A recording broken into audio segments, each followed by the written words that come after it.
at the computer there. He's running a 3.9.0 build of Path of Exile. Mark. Yep. We have some new skills and supports coming in 3.9.0. We do? Yes. One of them is, I believe it's called Volley Arrow. No. Yes? Wrong. Nova Arrow. Arrow Nova. Arrow Nova. You got it. We go through some names. Let's see what that looks like.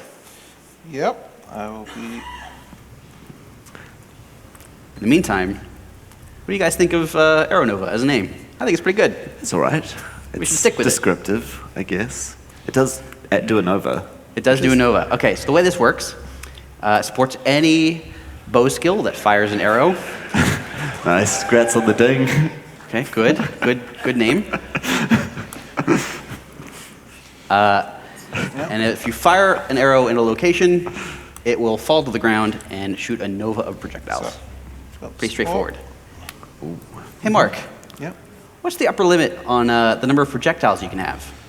That's an interesting question. There's sort of three answers to that. Uh-huh. Obviously, there's a soft limit in that there's only so many projectile modifiers in the game you can accumulate. Yeah. There is also a hard upper limit in that at around 2.2 billion, that's more than we can store in an int. And Okay, yeah. Projectiles go. So we're between 1 and 2.2 billion. But the medium limit would be somewhere around here. Well, does someone want to throw out a number? Keep it reasonable. Who's got a number? 69. 69, that's a funny number. Let's go with that. All right. So we've got 69 extra, so it's a total of 74 arrows from my Shrinzy. What's that look like? I mean... It's pretty good. That seems good. Hey, what if we double it? Do some math real quick. Yeah, we're gonna test Mark's. I think... Can we add a 0? I think we can do better. Yeah, let's add a 0 there. It's just go away. Wait. You've got to believe. It'll get there. Believe. Oh, no. That's not happening. No. Disaster. Sorry guys, talk's over. So this would be the effective limit.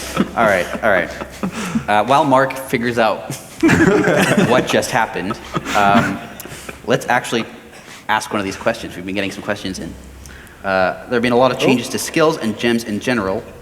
We have progress. Oh, that's good. Oh, that's tasty.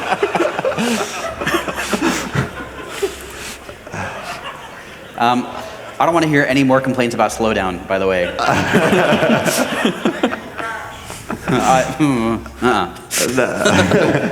We had someone ask to make it crash. We might just have that happen. We'll see what happens. All right, so there have been a lot of changes to skills and gems in general. Mm-hmm. In these changes, will unarmed get any love? It's more of a balance question, but I'm actually kind of curious. It's definitely something every time we make a new melee skill, we consider, should this work unarmed? Can it work unarmed? Mm-hmm. And then how broken will it be with unarmed, or with face breakers, damage multiplier specifically? Mm-hmm. We're often thinking about it, but we're also, it is a like, yeah, this is borderline too powerful, let's put it in, that's fine, face breakers need some love. Yeah. And other times it's like, yeah, they're doing okay at the moment, let's make this added physical damage weapon only, or something like that. That seems reasonable. That seems very reasonable. Okay, here's an actual mechanical question. Dread Banner gives 2% Fortify effect per D stack. I think that may just be stack. Testing showed the banner needed to be placed. Does it buff Fortify effect if Fortify cannot be applied because you already have Fortify? So I guess the question is, does this snapshot fortify? Hey Mark, does this snapshot fortify? Fortify's effect is determined at the time you gain the individual Fortify buff. Fortify is effectively always snapshotted, it just really matters. There you go. Okay. Snapshotting confirmed, still in the game. It lasts 4 seconds, Nick. Here's a great one. So Metamorph is coming up. This might be a little spoilery, but we'll find out.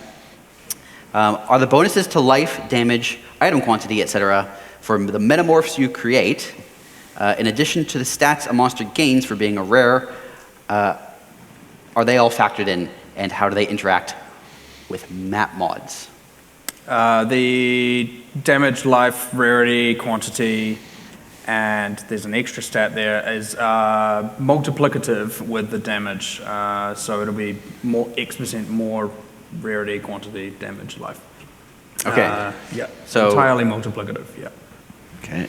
So run your hard maps, fight hard metamorphs, get mad loot. That's a good tagline. Yeah, let's go with that. Oh. This is more about the internals of GGG as a company, but hey, we're hurting for questions. So, Path of Exile is one of the most complicated games. It feels like about 7+ games in one. Does one game designer work on a single section, like skill trees or bosses, or is it all designed together? There's usually one person sort of coming up with ideas, they take it to the team, or 3 or 4 balance experts, and we build on it, and it grows, especially with unique... Gets run through QA, and then stuff gets changed, and we find a million bugs, and sometimes we redesign something. Or we come up with the perfect design, and then we take it to Mark 1, and he's, no. No. Can't be done. Hey, Mark. Yep. What's an example of something recently, probably something I've suggested, that we couldn't do for technical reasons? One of the ascendancies we revealed today. That's Oh, yeah. Okay. Which one? Stuff to do with accuracy. Spell accuracy. Not sure if you heard it. Sorry. That's new to me. For background, designers come up with insane ideas, and then programmers have to implement them. And sometimes it can't be done. And sometimes the ideas conflict with other crazy ideas which we've already put into the game last time, and you can't do both because they require things to happen in different orders. Or The implementation of the concept of spell accuracy is what we're talking about here.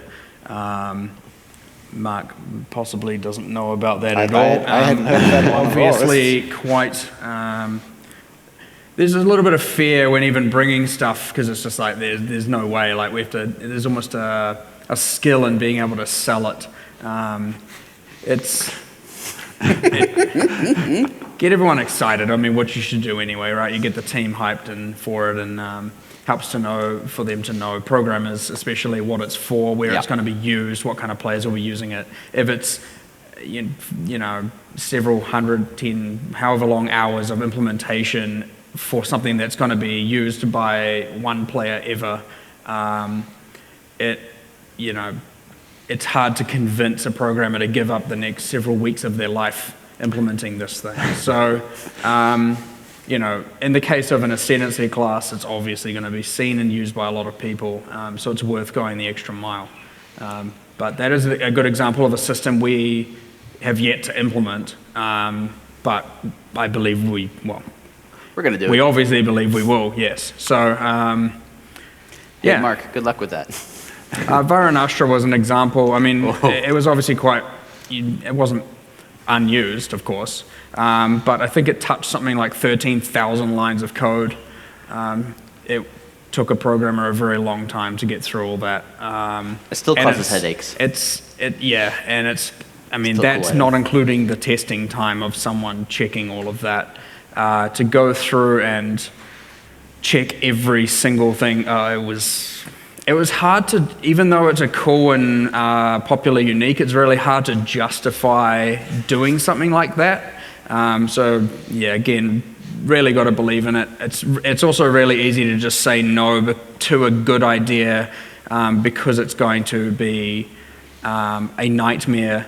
Well, not even necessarily, like there might not be a guaranteed point of actually successfully implementing it.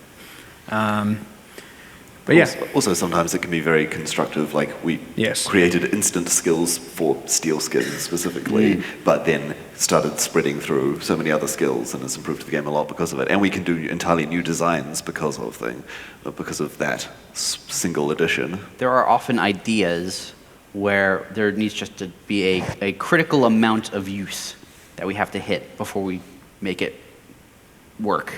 Otherwise, it's just not worth working on. I think instant is probably a wonderful example of that. Here's a good question. Damage conversion order. Is this something hard-coded, or is it a design limit to prevent looping conversion, and would this be looked at being reworked? So basically, what up with damage conversion? We have talked about reworking it, and we've come up with a few different patterns and orders and ways it can work. Every single time we look at it and be like, this breaks. Every one of these examples breaks so many things. It's like throw away everything you know about how you build characters at the moment and make something worse in other ways. So we've talked about, it's an order that we've picked. Yeah. But the implementation is very hard-coded. So the fundamental rules we currently have for our damage conversions, well, for our conversion system, it's not limited to damage. All conversion in the game follows the same rules. And we came up with these through trial and error. We've been through a couple of different systems. First, that when you convert thing X to thing Y, that happens first, and then it can be affected by modifiers which would apply to X or which would apply to Y, so you get both sets. If you convert your physical damage to fire, it's still affected by physical modifiers as well as fire modifiers. And the second thing is, you can, if you have two conversions from like X to Y and from Y to Z, it goes in sequence. And because of those, we need to avoid loops, because otherwise it would continue trying to go in sequence. And depending on how much you're converting each stage, you can get into having to solve infinite series and limits. And that is not something we can do in reasonable time to keep the game not chugging like it was before. Yeah. And so bad. when we implemented the current system, where we changed, originally you didn't get the modifiers from the original type. Infernal Blow, the original version, the converted damage wasn't affected by physical modifiers, and that, it turns out, was quite bad at the time, because the tree was just covered in physical-only modifiers for all your melee stuff. It wasn't good. And so when we added the new system, we had to define that there would be an order just to, because if there's the capability for loops, the system has to handle those loops and those calculations, and everything becomes 1,000 times more complicated. Yeah. We've also got so many different damage stats now that just doing a single damage hit is still expensive because it's got a lot of things to look at. So adding more steps is not something we want to do lightly. The basic damage calculation is now at 22,000 lines of code. I measured this within the last month. So it's probably 22,000. only a couple of thousand higher than that now. And that's every time you do any damage, any hit to a target, right? Not quite. That's actually just when you change your stats. Like if you look at your skill, like my frenzy here says it deals 4 to 10 physical damage because the calculation has happened. It's not being calculated every time I hit a thing. It's calculated when something happens which would change that stat. And now when I hit things, it just looks up the calculated values. But those can change quite frequently, and we still have to be able to do those calculations when we need to, very efficiently and fast. Here's a completely different question. This is about Metamorph. Are there plans to make Metamorph combinations like oils, or do we have to rely on data miners again? Also, general thoughts on making numbers like monster, HP/damage public. This is interesting because Metamorph doesn't have combinations. So why don't we go into a little bit about how Metamorph works? So within a given zone, like say, the coast, you can only combine the monsters within that instance. So it could be Fire Fury plus Cannibal plus a zombie plus a Sand Spitter and then another Cannibal or whatever the case is. Cool.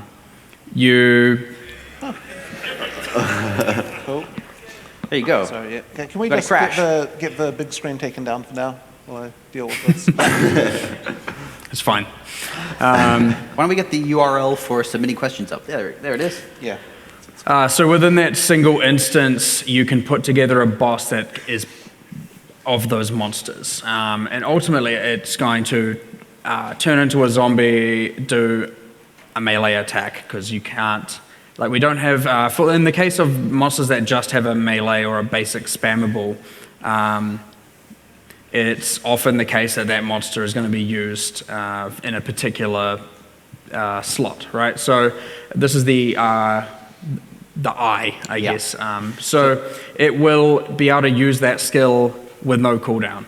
And then you can put, say, a cannibal would throw fire in a different slot, and it'll give it a modified version of the torch throw mortar skill. Could be, some sort of carpeting the area, like, in a shape like that. It could be just a tracking throw several times. It could be one that modifies the burning ground to last a lot longer, so it's more of an area denial. And that can go in another slot. And then Fire Fury can go in a third slot, and she will even have modified versions of Firestorm. So again, it could be that you put it, like the slot is generally associated with the type of mechanic. So for example, the brain slot is for area denial. So it'll modify one of Fire Fury's skills to be an area denial like boss ability. And in some cases with bosses, it's just a one-to-one copy because some more advanced bosses already have, area denials built in. So you've got an area denial Fire Fury or Cannibal. Let's say you've got a long cooldown kind of epic skill for a Cannibal. You've got the spammable is the melee zombie. You've got a kind of short cooldown Sandspitter snipe maybe. And you've got another tracking barrage like skill that's Sandspitter as well. So you put those 5 slots in and you can see the names of the skills. Yeah, now, for clarification, each slot is basically masked as a body part. So all you actually need is an eye, a lung, a brain, et cetera, and the game handles the rest. yes. Right? So you've got your 5 slots there. You see the power bar. You see how much of a modifier they have. Of course, going back a little bit, we don't have the base life exposed here because we don't, and we'll get to that soon. But you put your 5 in, you see how much of a modifier it is. You know if it's going to be rare. As you're inserting them, you know if it's a rare monster, you know if it's a magic monster. And you know what mods it has. You also know what rewards it grants. And this is the thing we've done with a lot of leagues lately where you just have a kind of weapon type reward or a currency type reward or a breach type reward. So those are also bound to the monsters. So it is really a build your own boss and sort of build your own reward experience. Yeah. And then of course, you summon it and it's going to rotate between those skills. Mm-hmm. So you will start to get a familiarity of the skill names and what they kind of mean, but you know what you're inputting, you know what skills they do, and they're only just doing advanced versions of that, so it shouldn't be anything unfamiliar. If you die, it's your own fault, basically. Yeah. Unless that happens, the crash. Yeah. In which case, sorry. Blame Mark 1. So as for endgame, it doesn't matter what specific composition you put together. It's not there's not like some secret hidden thing, right? You know the rewards you're getting, you know the skills they do, you can see the power bar, you can see the stat modifiers. It is what you see is what you get, except for what you will learn is how the skills are modified. You don't know if it's going to be a barrage or tracking barrage until you've experienced it once. Hopefully the name helps indicate to some degree what the behavior will be. But to truly get to the crux of this question, no, hopefully you won't need a wiki. We've learned our lesson. We want things to be clear and predictable to a degree. It'll say what kind of reward you get. You'll have some indication of the difficulty, et cetera, et cetera. There are certain mechanics here you want to hide. You want to have a discovery too. This is not one of them. So, not on that level at least. Life, for example, we don't expose that because we don't want you to focus on the number that's visible, right? Yeah. That's a tricky one. I mean, you could ask, and I don't have, again, no good answer for this, but why not expose it? I mean, if you ask me that question... Okay, Mark, why not expose it? Well, yeah, I mean, it's me asking myself. I don't have a great answer. But then you could also say, why do I expose it? I also don't feel I need it. maybe that's not the case with everyone. Yeah, of course, the more information, the more helpful. So again, that's a non-answer, but... We do have to deal with party play where life can be dynamic. You can approach a monster and it would say one value, and then you would hit it, and you've got a party member that's just entered the instance, and it would be a different value. Only in the cases where we don't snapshot it, which is quite rare, but we're going to move more into making that not rare. Well, we've done it with Shaper, for example. I think we did it with Shaper. Elder Guardians, if a party member zones in, it does actively update their life. Whereas a lot of existing bosses, most existing bosses in content, the life is fixed unless you put it to sleep or run far enough away or leave the instance and come back. Then it will update to the number of players. All right, I've got another mechanical question. Does PoE have a tick rate? Does attack/cast time round to the nearest tick? Mark 1. Let's talk about server ticks. So both the server and the client are processing game frames. Obviously, time is effectively split into little frame time chunks. Right, so frames per second, for example, on your client is the number of times the visuals refresh, right? So the client actually has two different concepts in that there are rendering frames, which are when it's putting stuff to your screen, and the gameplay frames can actually be separate from that, which leads to some complicated stuff where certain things need to be done on the timing of rendering frames so that you actually see them moving smoothly, whereas other stuff needs to happen in the general gameplay stuff to be, which is one which is in line more with the server. Sure. Now, I'm pretty confident from memory that the server is doing 30 game frames per second. I think that's right. It's really not something which matters to sort of 99% of players. But Time appears continuous. but what happens when you get too much attack or cast speed? Now, they're technically, I don't know if you can reach it. There might be a thing. If you are casting a spell, and in processing the frame, it says this much time has passed, and that brings you to the end of your animation within that time. If you are, you're holding down a button to do a spell, the game does understand you have finished this animation, it knows that you're going to start the new one, and it applies the remaining amount of that frame's processing time to the new animation, so that you're not chugging along. Like if you've got the very start of the server frame, you finish your animation, it will start the new one immediately and spend the rest of the frame advancing through that animation. So while to a certain extent, events within a frame are happening at the same time for a lot of game purposes, if finishing one animation and starting the new one does smoothly go through without wasting the rest of the frame. If you had a cast speed where you were casting the spell more than 30 times per second, like casting more than one spell per server frame, I suspect that would just not work. I haven't tried. We probably shouldn't try it on the big screen. So let's just avoid that one. Okay. Last I tested, if you did exceed, as you start getting into those extreme numbers of attacks and casts per second, you do start losing it. It's not like it seemed to not have so much of a hard cap as much as it starts to kind of diminish away. That was quite a while ago though. Just the improving server performance and all of that will generally improve how much of that is lost, I guess. This might be a jump down a rabbit hole. Are there any plans to change how percentage gained as extra chaos damage interacts with elemental conversions? Will it continue to gain chaos damage from each conversion step for the foreseeable future? Before we get to the answer to that balance question, let's explore what that actually means. So Mark 1. Yep. How does percentage gained as extra chaos damage interact with conversion? And it is conversion. Okay. Fundamentally, what that stat is doing is it's giving you terminology. A percentage of thing X gained as thing Y is exactly the same mechanic as percentage of X converted to Y, except that you don't lose the X.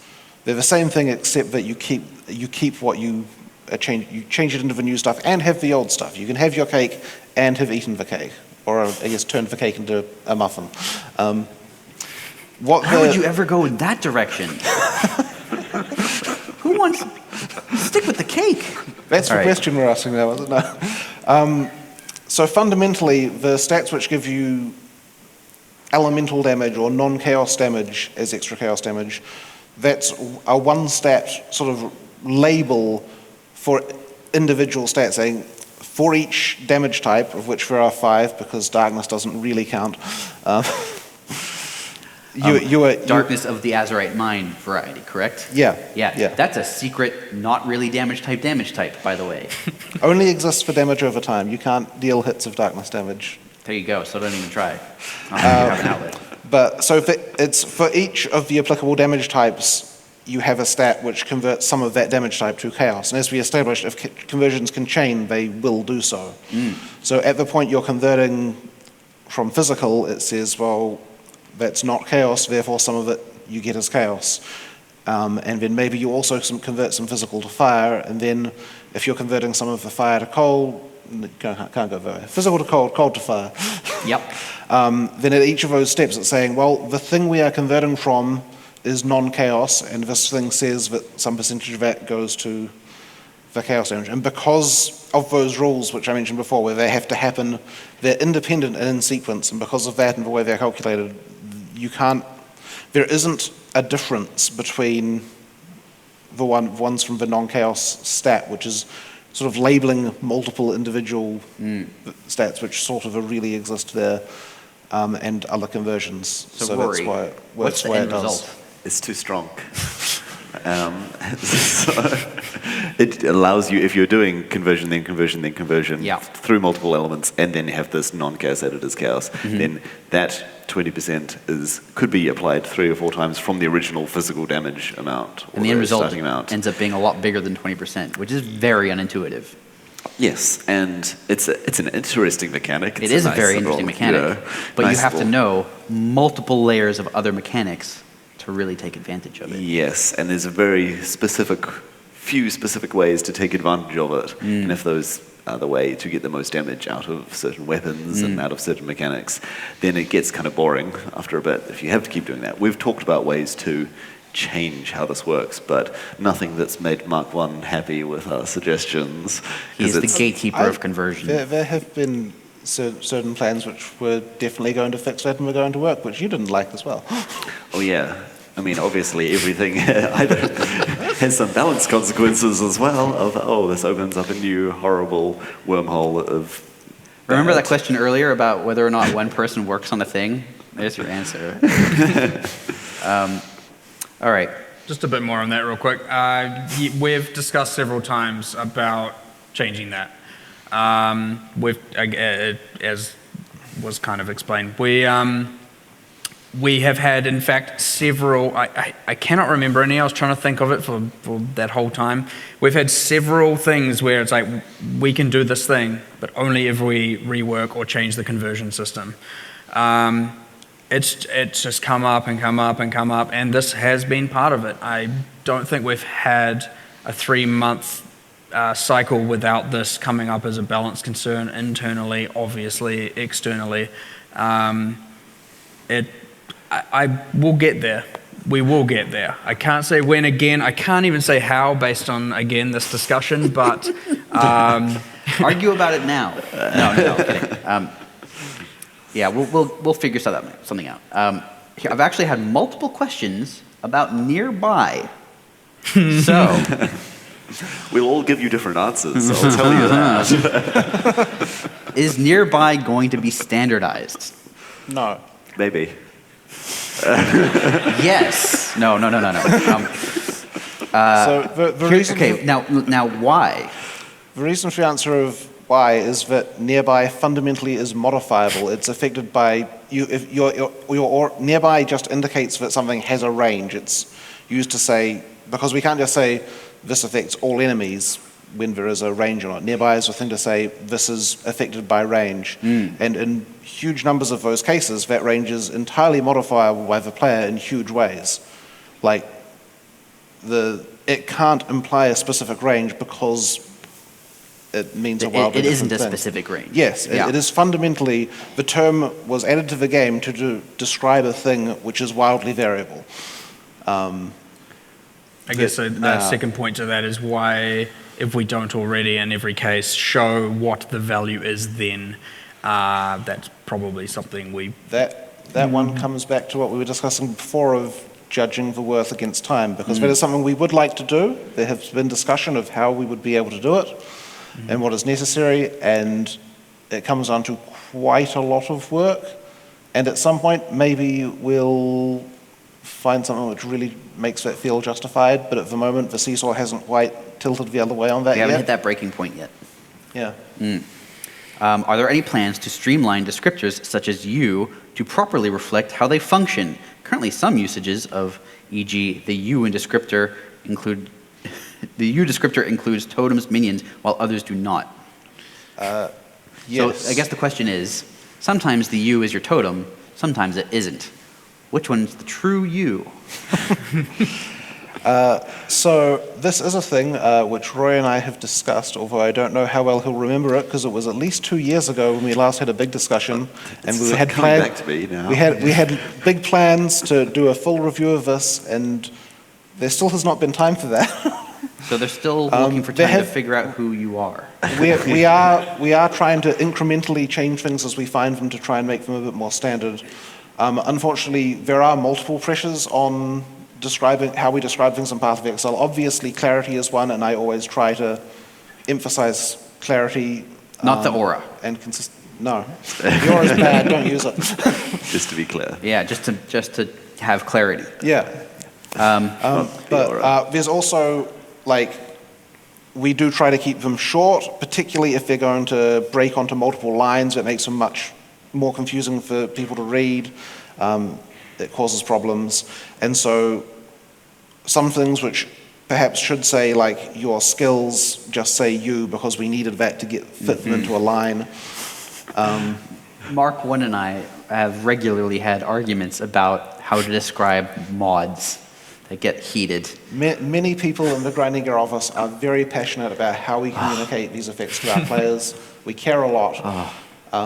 No one's died in the ensuing fights yet, but it's only a matter of time. I think we all acknowledge it's not perfect, but it could be a lot worse. Yes. It goes through a lot of rounds of figuring out the best case. I can say that recently I did manage to successfully get a push that the two effects which just described you, but also included minions, which aren't even using your skills like totems are, now explicitly say you're your minions. So that's Headhunter, and I don't remember the other one.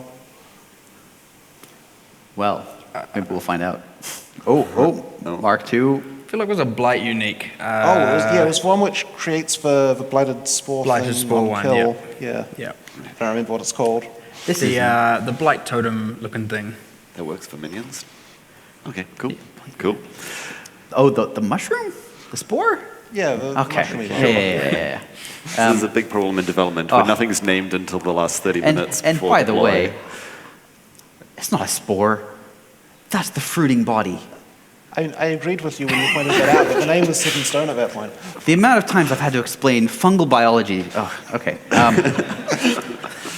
What are some of your favorite builds that were unintended? This is not really mechanical, but it kind of gets to some interesting mechanical interactions that sometimes we don't predict. Oh, I would have to say the first version of the full autocaster. It used cast when damage taken to cast a bunch of spells, including summon skeletons. It used the unique jewel to make them have a very low duration, so they basically immediately died. Heartbound Loop caused you to take damage when they died, and that triggered cast when damage taken again. It was all, they had just enough duration for the cooldowns, and it would just keep auto-casting things, and you could just walk around. And He says it was unintended. it was intended. I remember seeing the Reddit thread about that, and all the people posting in it saying, "Oh God, don't let GGG see it; it'll be nerfed." I remember QA sending "We me- must protect this. This is precious."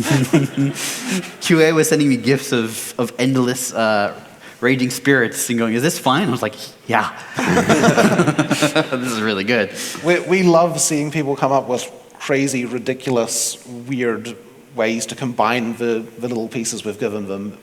And sometimes they do things we just could not have guessed. I think my answer is every writhing jar build. Oh my goodness. That flask is my baby. Worm Blaster needs to die. The number of Yes. times that these guys have tried to kill the writhing jar, like, no. It's delicious. You'll never every take it time- away. How many servers have died at the hands of Worm I Blaster? do think that Unique added the singular most amount of capacity to crash instances, especially in your hideout, for a good time there. Oh, it was just I feel like every day you'd wake up and just check your phone or get in, it's just like there's some new writhing jar exploit or crash. It was, You're just jealous because you didn't design it. maybe. I'm pretty sure. I Rory think there designed have been it. at least We hate him 15 for it. different things I've been told to nerf because they get broken by Worm Blaster. And every time I turn to Rory, who sits near me at work, and I say, so when are we accepting that the flask is the actual problem? And the answer is never. Not on my watch. How much further can you take monster AI? And as players have become better at the game, do you feel that reworking the behavior of monsters is a way to maintain the difficulty and intrigue of combat? I'm just going to jump in here. I think Path of Exile 2 is a perfect example of like the new wave of monster AI and taking advantage of interesting skills and positioning and all sorts of interesting stuff. There's definitely a lot of room for improvement. We didn't experiment, to be fair, with warbands. I know that was a long time ago. It was kind of a different era, but we tested a lot of more complex AI with that just didn't work. I mean, at least I felt it just wasn't observable. I felt most people just didn't see what we had done. There was behavior there that like the higher ranks behave differently if there are lower ranks with them in certain proximities, and they have different behaviors when to advance and when not. Maybe more people observed it than I thought, but I was pretty sure most people just had no idea. And then we kind of were like, okay, so overcomplicating it on that regard, just what's the point? It didn't work. I mean, if everyone wants to tell me that I am wrong and it was the far more interesting AI experience, so be it, but I don't believe so. So we kind of learnt that lesson at the very least. And now I'd say the one thing probably holding us back, and we can fix this, is AI is actually quite expensive, or the capacity to. It's on like a server processing level, yes. right? Not just like I charge extra for all AI scripts I make. Rory, We're not, Bill's doubles. not selling monster behaviors. Oh, sometimes we have actually on accident. There was a few cases. The Celestial Ray Zombie, I believe, had, as an example, it's not so much AI, but I believe its slam had a different cooldown than the it was worse. non-Celestial. You were paying to lose at that point. Yeah. Pay to lose. I think also we did a big AI change, not the most recent one, but before that, to Summon Raging Spirits AI. And the Ghost Flame, I believe, Raging Spirit never got the change. So if you were using that one, you had the old AI. So they yes, were paying to be dumber? so yeah, well, it's arguable. I guess it may have been a downgrade as far as some people are concerned. It may have been an upgrade. But it's very easy to make AI of monsters just. I don't know if anyone remembers the bug with, if you ever in a map with the regurgitator monsters, and it would just start just performing terribly. At least, yep, you know it. We've got someone nodding. That was just the way it works is we have these conditions at which the monster performs certain actions, and that was just two conditions in the wrong order, and it just caused it to become exponentially more expensive per object near it. When I say object, I mean monsters, players, items, skill, like just any form of entity, really. And it became so expensive that the moment that you got within about 150 units of them, that you could just see, if you're on lockstep, you just start lagging. This instance isn't handling it at all. So, you know, it's a bit risky, a bit dangerous. We do need to make a lot of it more efficient. We have plans to do that, and in the process, of course, and again with Path of Exile 2, we'll be expanding on that, and then we'll apply a lot of it to what we can with any new content adding to, Path of Exile 1 between those 2 points as well. There's also there's a point at which you don't really get much out of AI. Like, AI is best spent on boss encounters, right? A normal monster that dies in a second and a half, it doesn't matter if it's got tons of great AI, because you're probably not going to see it. So it's about considering where we use it, which is, again, it always comes back in GDG to how best to spend the resources, which is usually man hours, QA time. Yeah, I feel a bit bad. A lot of these things is like, yeah, we know about it. We're going to do it. I can't give a time. It feels bad to give these answers, but the reality is that is the reality. And then it's like, okay, that would get in the way of, I mean, it's not like we're not doing new stuff, as hopefully was, shown today. But It's a couple of things. there is an actual, we have to decide whether or not we're going to do A or B. And look, we feel like we make the right decision. So sometimes it does seem like we're neglecting a certain thing. We're not happy about it. And the whole, it could be as simple as ways that mechanics are described to players, or the ways the mechanics work. So I mean, we'll get around to it all again, which isn't the best answer, but yeah. Is there a concern? Actually, no. This is a good one for Rory specifically. Oh. Did you intend Herald of Agony to be played as a standalone skill, as in the 6th link Herald of Agony Guardian? When I originally built it, the whole idea was that... Rory designed the skill. Yeah. Take it away. Originally, it was supposed to be you're playing alongside this. It's powerful enough to support you. It's powerful enough to be worth using, unlike a golem, which you've got to fully focus on if you want to make the most of it. This is supposed to be something you can just build on the thing, and that was the plan. It was a great plan. However, what happened?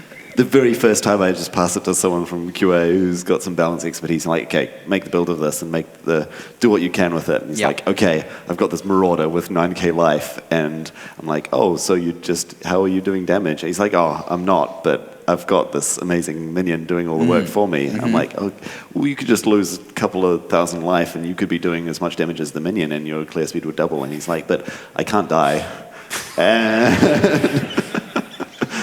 QA plays hardcore. Yeah, so at that point I realized what a mistake I'd made. No, it was what a great design I'd accidentally created. But it was, honestly, everyone was having so much fun with it. It's a cool skill. We nerfed it a bit before release. We're like, this is too good to give stuff for free. And then we nerfed it a bit after release, too, and just for good measure. Yeah. Here's one. It just says, porcupines. On death mechanics that bypass defensive layers like curses, blind, etc. Thoughts? Yeah, that's pretty cool. Yeah, neat. How else are we going to kill players? No, it's an interesting one because this also comes to signaling. Some defenses obviously work against some types of damage. Armor will work against physical damage, so a skill has to look like it's physical. Otherwise, and in order for it to make sense to be mitigated. But sometimes we goof a little bit in the signaling, or at least early on. We would, for example, use a monster skill that looks like an attack, but is a spell, or vice versa. And as a result, you would get weird interactions. I think, correct me if I'm wrong, but the porcupine on death thing, which definitely looks like an attack, is not an attack. It is. It is? It is an attack, yes. Okay. It's more just the curses, obviously the monster's dead, so the curses... But there is, I believe there's a unique item now which allows your curses to persist on dead things, in which case it would still be affecting the porcupine. So it comes down to the monster being dead at the point that the damage... Yeah, because it dies and then it releases projectiles. So by the time they've hit you, it's definitely finished dying. It's a slightly outdated design now, but I would say. The unique is not intended for having curses applied on death effects, but it will in theory do that. So I mean, that's There's one. some Yeah, it is one way. hot build tech for you. I would say, I mean, personally, yes, it's not the way I would design a mechanic nowadays. You see a lot more of this. It feels, it's kind of the pack version of the former volatile, which I have an experience with during that Freeze Mine League. That was so- like 6 years ago? Yeah.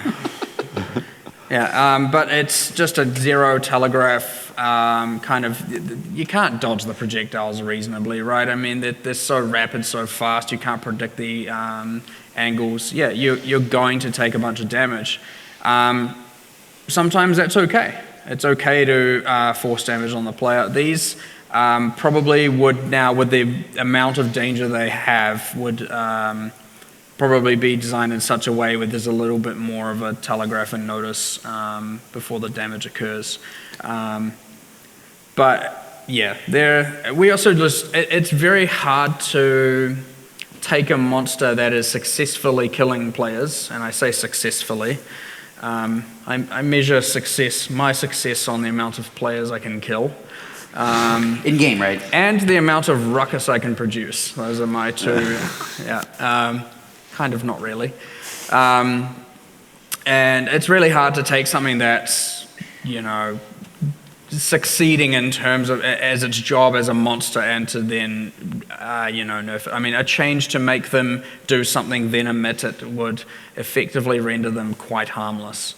Or to most players at least quite harmless. We'll move on to another question. Yeah. Yeah.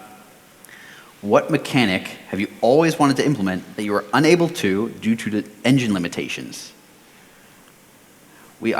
We've had some. Okay, so at least 2 people on the stage have worked on supporter unique items over the years, and they often come up with the most outlandish mechanics. No offense to any Often in a supporters good in the way, audience. sometimes in a less good way. One I remember in particular was, it's a cool idea, but also completely nuts. A totem that was chained to your character and would follow you around as you ran. It was a pair of boots. Oh. Pair of boots, and the totem was chained to your ankle, and it would follow you around. And I remember there was like saying, if you whirling blades, the chain wraps around you and you gain the suffocating debuff. Yeah, I do remember this. Yeah. It's quite a funny image. It's just not trivial. Yeah, I think there are engine limitations there. with that, yeah. Have you guys got any mechanics that you've craved? Original Blade Vortex, where each of the blades had their own physical contact, until of course it destroyed. Yeah. Flashback. I can't think of anything specific on my front, but there's definitely stuff that comes to mind, but yeah. There's a skill that'll probably never see the light of day. It was called Vortex Mine. Yeah. And what did that do, Rory? I don't remember. It was a slowing effect. We were experimenting. It was around the same time we were experimenting with the blink flask, even, or the push flask. And then we had. It just felt terrible. It didn't feel good to use. I mean, it sucked minions into it, right? It had actual reverse knockback. We had this like kind of pulling and pushing stuff going around, and so the mine would pull monsters to the center, and the closer to the center, the slower they were. I think the main reason was honestly it would just induce ridiculous amounts of desync. I can't even recall if it was pre-lockstep. Not sure. I but think that was pre-lockstep. Or at least it was pre us releasing lockstep, but maybe while it was being worked on internally in secret. yeah. Even now, just recalculating pathing for every monster as they're slowly pulled towards a point and start overlapping with each other. Related to this to a degree is also related to a previous talk. Was Totem Reflect at all related to an earlier discussion of we try not to remove builds, we might put mechanics back as uniques? Why does Totem Reflect make almost no sound now? Well, that one might just be like a bug. But the moving old ascendancies onto uniques is a thing we have done. And also reverse knockback totem, the rat totem builds awesome. Love them. That is one unintended mechanic, I think, that made a fantastic build that I don't think, I mean, I certainly didn't see it coming. And I designed the gloves in that build. I believe before we did order. that change, we did know we were destroying it, and we did know we were going to bring it back. We were at a point where we were deciding whether or not to undo what we had done. We're looking at the pros and cons of what we've changed, and we believed that it was better to stick with what we had and release it on a unique, which we did. I don't know what the sound thing was. Sounds like a bug. Probably a bug. There is some sound bug that we've found. I mean, in the there's PoE 2 stuff that we'll fix up hundreds on of live. gems and items. There's going to be bugs. That's just how software works. One last question, because we're almost out of time. Will metamorphs that are using map boss abilities still include the invulnerability phases that some have? For example, Duresso. No. No, they will. We select what skills they have. In particular, it's those kind of immunity phases aren't really a skill, they're a phase. The Metamorph isn't inheriting the phase as much as it is the skills that it does during some phases. But maybe on some extreme rare occasions for minuscule amounts of time, but Metamorph bosses should have no immunity phases at all. We've got one last question. I love this one. When you flicker, does nearby update before or after the hit? Before. Before. And in fact, we had to add extra code to Flicker Strike so that it has to both defer its damage prediction until after the teleport, then it also manually tells it any of your auras to update which things they're currently affecting before it starts processing damage. Fantastic. So that was not true for quite a while, but I think early in the 3.7.0 patch cycle, we added that. Cool, there you go. So before. We're pretty much out of time. This is the last panel of day one of ExileCon. I want to thank you all for coming here. I hope you've had a good time. I hope you've had a chance to play Path of Exile 2. I want to thank Mark, and Rory. Thank you for the great questions, Nick. Thank you guys for the great questions. Yeah, I didn't realize they asked them. Thanks, those guys. We'll see you back here tomorrow. Thanks, guys. Good.